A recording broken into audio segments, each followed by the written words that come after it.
trois entreprises qui sont dans le même secteur.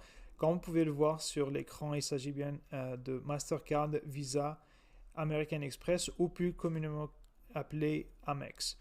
Les deux premiers, soit Visa et Mastercard, sont des réseaux de paiement internationaux qui vont faciliter les transactions financières entre les consommateurs, les institutions financières ainsi que les commerçants. Amex, lui, il va être aussi un réseau de paiement, mais la différence, c'est qu'il va émettre des cartes à son nom.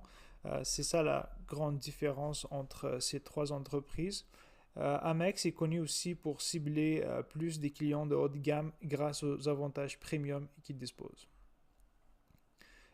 Visa et Mastercard sont les leaders de paiement électronique, euh, comparativement à Amex, qui lui est plus concentré aux États-Unis, mais depuis les quelques dernières années, ça a changé.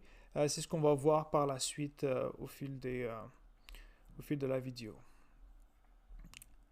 Puis si on regarde juste qu'est-ce qu'ils ont fait au courant de l'année, on va voir ici que American Express s'est très bien comporté sur la dernière année, ici qu'on peut voir, un plus 64 comparativement aux autres qui ont fait moins bien que le S&P 500.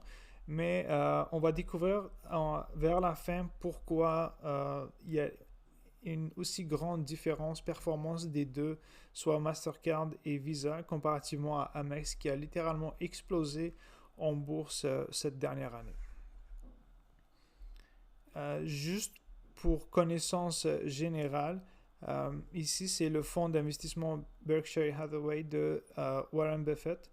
On voit que sa deuxième plus grosse position, c'est American Express qui est de 15%.